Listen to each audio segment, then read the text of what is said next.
Jess De Vitt, she, they, is a community arts mentor and visual artist based in Toronto, Treaty 13. Jess is an Aquarius sun, double Virgo, queer Mexican Italian, always looking for new ways of creating, learning, and collaborating. Jess has experience working with community through the arts, offering instructional workshops for a range of mediums and art making techniques, both digitally and in person. The techniques Jess teaches range from watercolor, acrylic, oil, image transfer, charcoal, resin, jewellery, bookbinding, soft and oil pastels, knitting, and more.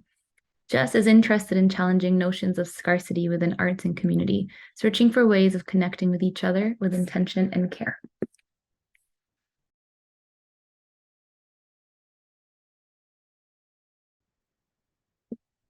Ammarah's practice in arts-based wellness explores how modern-day discourses such as capitalism, colonialism, and various power dynamics have developed to inform the way we perceive mental health, identity, and sexuality. Ammarah explores in her work how words, among other factors, can influence emotion, culture, and politics. Through a mixture of calligraphy, photography, movement, somatic experiencing, and the written word, Ammarah strives to decolonize and deconstruct the margins through wellness arts.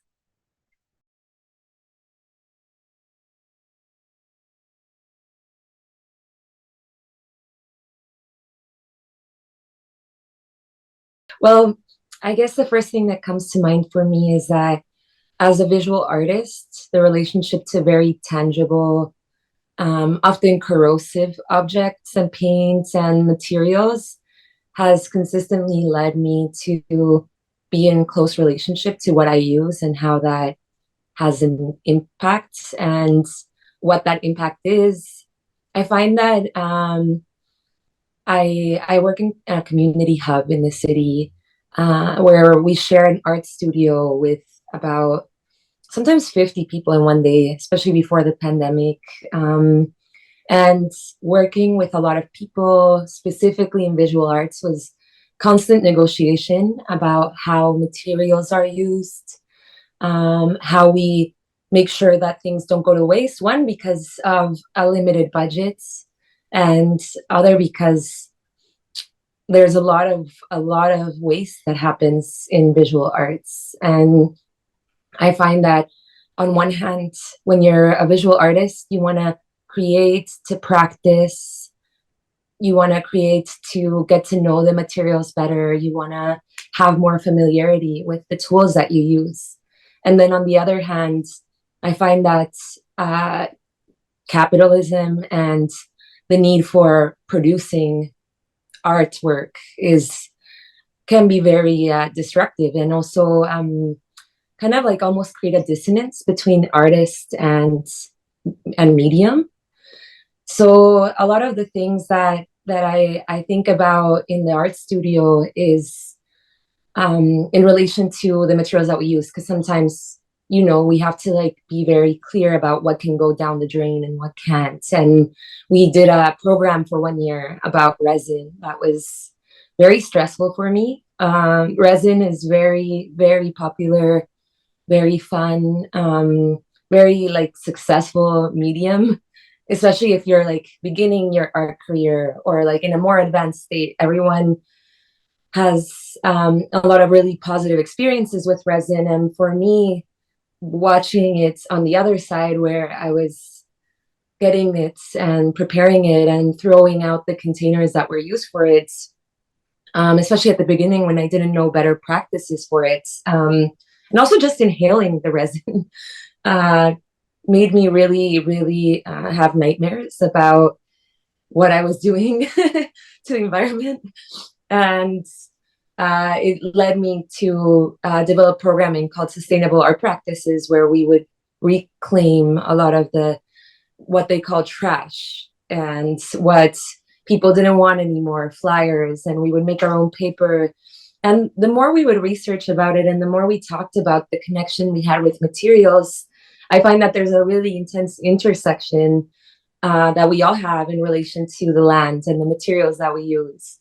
But on the other hand, I also think that it is a deflection to, I don't know, like blame artists or the individual for their actions when like 70% of climate change and pollution come directly from like 100 companies that just like aren't regulated, pollute, and like are just thinking of profit or have hindered real progress that could have happened in Toronto, and like elsewhere, that could have led us to have like renewable resources, or um, just not be in the situation of climate catastrophe that we are consistently witnessing, and like at a really intense speed and in the last few years. So I feel like it's a constant battle of like, I do think we're responsible because we are all in relationship to the land and to the historical context of this land, and also to like how climate impacts that, how capitalism impacts that. And at the same time, I do think that a lot of it will be seen in a more systemic kind of like policy changing way. So it's that kind of conversations that I think led to me and Ammarah talking about eventually trash talk, which we can talk a little bit more after. But I want Ammarah to also answer that first question. Mm-hmm. Yeah, I feel like my practice is around like the intersections of these things. And for me, I think a lot of it I view through a mental health lens. And I really like, yeah, I really got into this conversation with Jess because of the fact that like, there's a capitalism and then there's art, and then we both work in community. I work with sketch as well. And it's kind of, it's frustrating to kind of have that conversation put onto us, because I feel like personally for me, as someone who comes from like has come from a background of like where we didn't have much growing up, and we are taught, especially in our like if we are immigrants especially, and we it's just a different culture that we live in a lot of the time, where we reuse things and we don't throw things away. And resin in particular is a medium that's like plastic, and everything it touches has to go in the garbage. And it's like the moment I was even introduced to resin, I was just like, this looks nice, but it's literally so bad and gross for the environment. So like, yeah, it's an interesting conversation for sure, especially because when you like, I feel like when I was younger, in terms of like the scarcity concept and everything, I feel like I would like not go through sketchbooks and like papers because I wouldn't want to like waste the paper. And like it's it definitely hindered my actual progress as a visual artist. I feel like I'm not as good at visual art right now because I would always be like, I don't want to waste paper. I'm not good enough yet. And like it's interesting to put that responsibility on an individual, because like I feel like, especially if you're a conscious person who is like hyper aware of your environment, and like we put that onus on that individual, it's like it hinders our well-being, and it's interesting. So I'm glad we kind of like came out with it with like this kind of concept of trash talk, because we also really both kind of are all constantly trying to reuse things and repurpose things in community. And honestly, sometimes a lot of the time it doesn't work out. And it's like, there's kind of a weirdness around it, especially in Toronto, um, of like, and there's such, I've never like, another thing we both discussed, I've never seen throwaway culture like I have in the city. Like it's, it's pretty bad. I feel like it's just like people just go through things so quickly, and like, yeah, there's so many different directions it could go in. I feel like I'm getting sidetracked. Oh, no.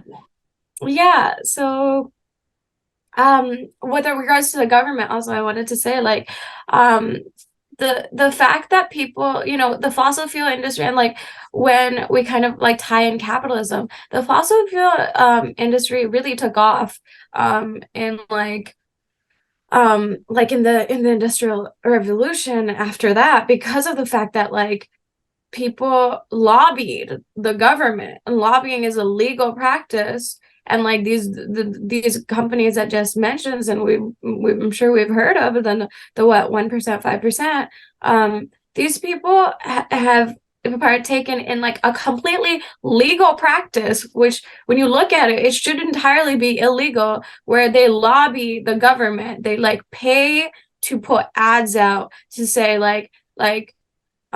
fossil fuels and plastics have been good for the environment. And mind you, plastics are a byproduct of the fossil fuels that we use, right? So ultimately what happens is we all have this like plastic production, including resin, as a byproduct of the fact that these big companies paid the government a bunch of money to produce, to push the idea that actually we need plastics in our society. And as we all know, like plastics take years and years in forever at this point, like to with the way environment's going to break down. So, and like mind you, like if you're unfamiliar, lobbyists are the same people that pushed for smoking to be pushed in like the household way back when, like they're 60 years ago, I don't know, a long time ago. And that was a common thing. Like people smoked everywhere, right? And it's just like the fact that they push knowledge into the media in this way is still so pervasive and is a part of this conversation, I think.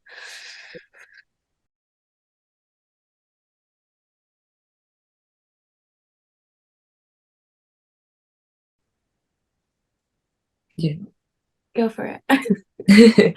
Well, I guess like going back to what it is to like work in community and like negotiate studio space in relation to materials, in relation to like sharing this knowledge is, I think that part of at least not only my craft, but also just like the craft of kind of like being in conversation with others is that, and including like trash talk with Ammarah, is like just like the power that it is to talk about things with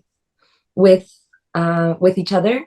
And I feel like bringing all this conversation and knowledge, whether it's uncomfortable or not, into just like everything that we do, because I feel like what happens when in this disposability culture and throwaway culture is that we don't have really that intention when it comes to objects that are put in front of us, that are meant to like be in our hands for sometimes less than 10 minutes, 5 minutes, and then gone from our lives again. And it's like, what is that practice of intention?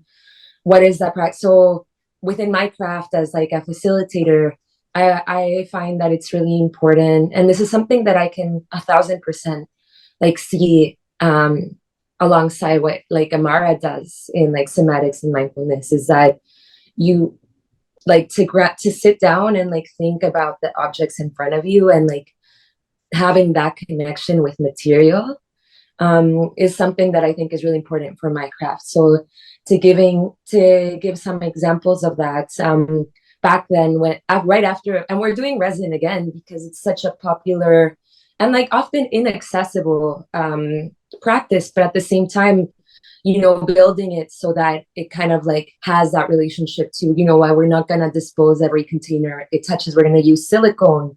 Those cost money. How do we budget for that? So I feel like that's part of that within this. But at the same time, the first reaction was like, let's create sustainable art practices. So in the studio, we did a whole season that was based on upcycling. It was based on creating your own watercolor paints and the art of that, like specifically like knowing how to make quality paints that you can make with turmeric or like mediums that aren't as corrosive is very interesting, because not only because like turmeric is like quote unquote safer or like organic, it's like using the actual pigments in a studio would be extremely dangerous without the proper tools. So that's like, to me, is like, okay, so then what are we using every day?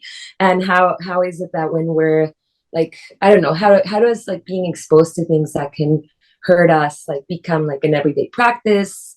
And what's the balance between being able to use those things but also like knowing how to use them and what they do as well? So I feel like it's that mindfulness practice of having a relationship with what you use that I'm really interested in. So one of my favorite things within my own art practice, and that I also like to teach, is bookbinding, because I find that there's a lot of really creative ways of self-publishing, and self-publishing is extremely important. It has always been like, talking about zines right now. We talk a lot about how it's part of counterculture and how interesting it is that although there can be conversations about like how racial injustice is linked to the environment, or how these are linked to more pervasive systemic violence, I find that there's still a fine print about what can be named, like who is responsible, like what are these companies, what does Canadian extractivism have to do with all of these conversations. And I find that there's often a really real boundary that can't be crossed when it comes to talking about environmental issues, because of what Ammarah was saying. Like there's like really real lobbying that happens that like foster that dissonance, that foster us to not really understand what's going on. And trash talk came up. Trash talk, just like for context, was part of an idea that Ammarah had after having a lot of conversations about waste culture in Toronto, about extractivism and about arts, and how these all intersect. And I find that we call it trash talk because we're like, let's have a podcast, let's let's have conversations about what happens in the city and with trash. Because this was like during like the lockdown, that a lot of like services in garbage were being postponed or paused, and Ammarah and I were just at odds with like how recycling worked in the city.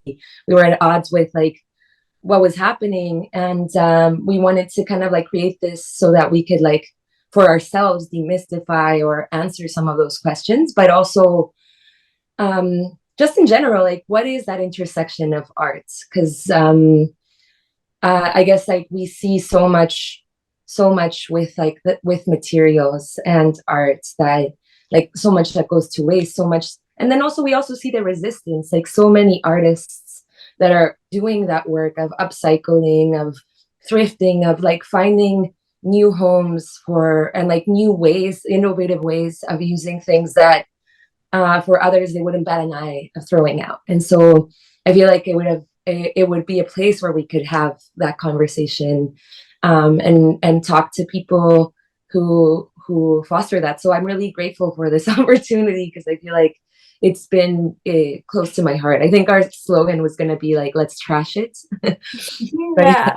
So I'll give it to you, Mark, because I feel like I'm like blah blah blah. Yeah, no, honestly, no, this is great because like, yeah, it's just interesting because I feel like, especially when you have an intersectional identity, the more intersectional your identity is, the more you think about this stuff.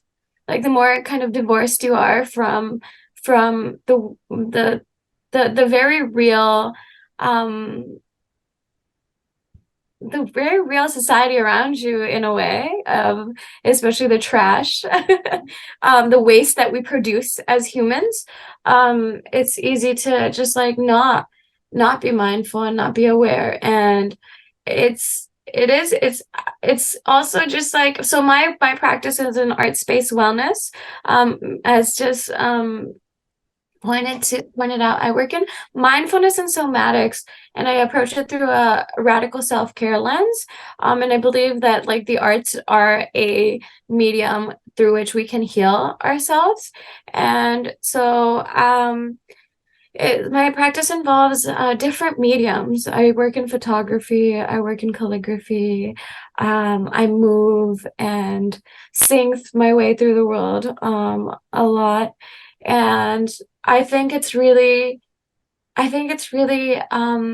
interesting and difficult to tie this conversation in, to because it very deeply involves wellness. I think very deeply, we like, as someone who thinks about, like, is kind of is conscious of the world around them. I was gonna say existential, which I totally am.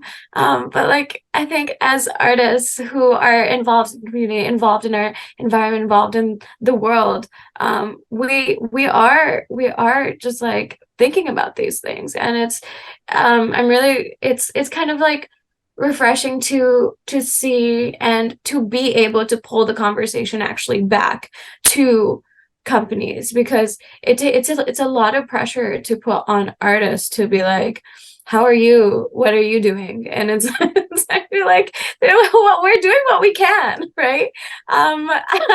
we I feel like I working in community, because I also I work as an artist and a community worker, and as in social, in like with my with community. And a lot of the times I'll find, like, for example, frames that people are throwing away, and I'm like, I think Sketch could use those.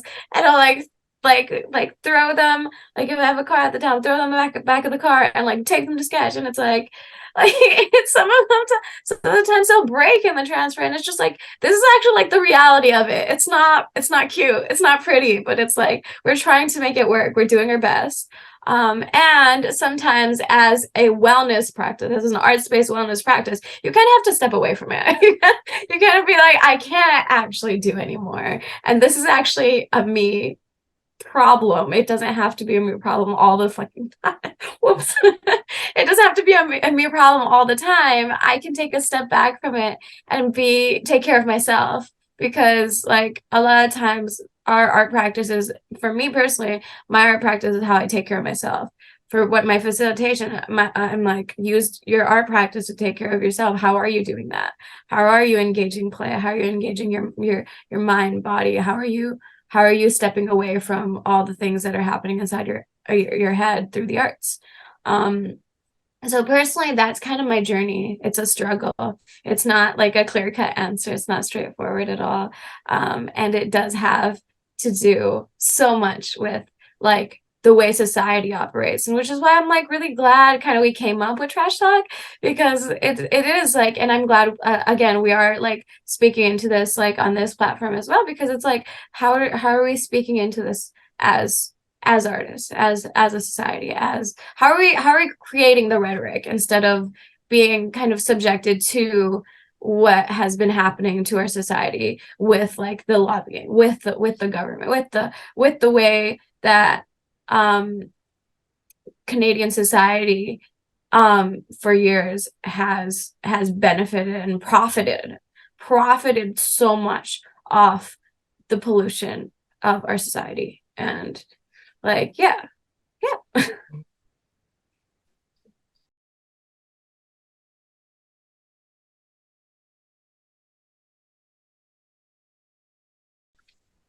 Thank you. I'll go.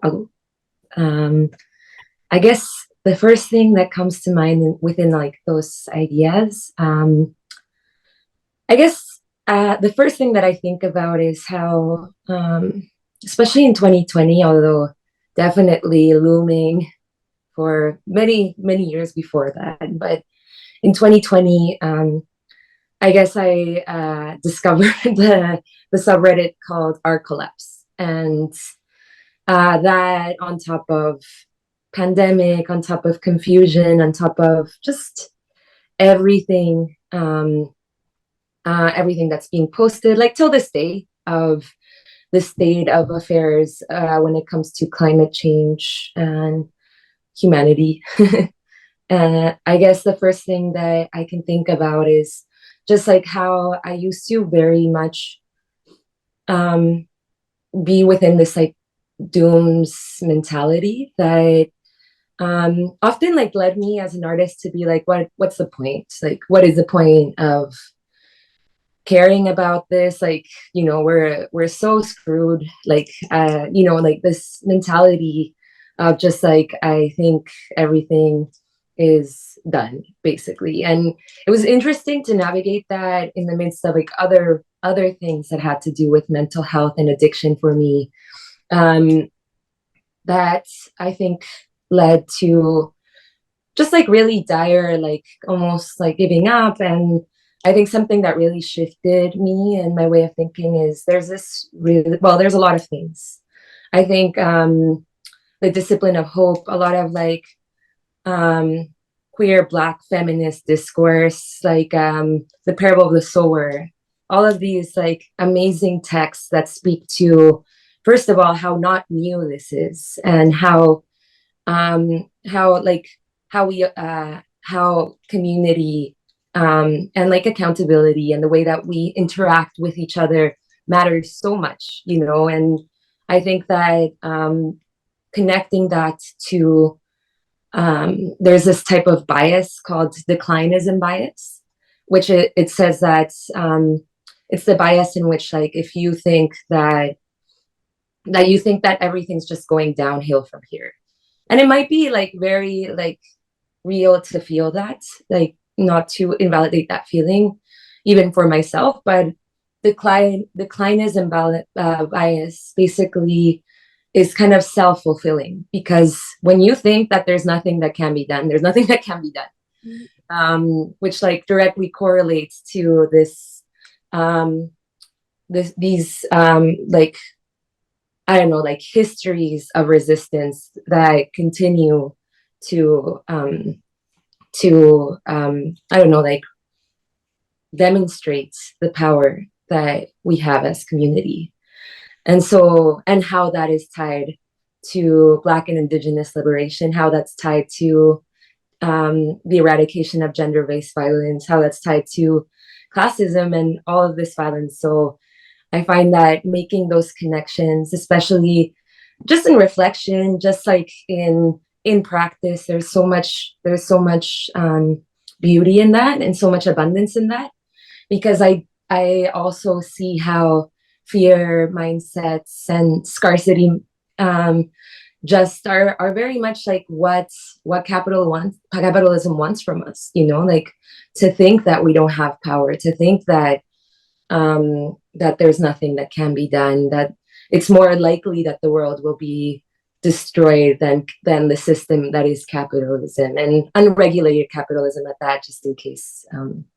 So I find that that's where a lot of this comes from with me. I think a lot of the times, you know, like it's hard to balance like the validating the grief and also acknowledging its place in that feeling of impotence, of feeling that there's no control, because it's very real, very pressing, especially right now in this phase of the pandemic, where we're witnessing inflation, where we're witnessing the housing crisis, we're witnessing a premier like make it tuition free for police officers for no reason, rather than like find ways to address the really, really real threat that is climate change, that is, I don't know, like the faulty infrastructure, and how it's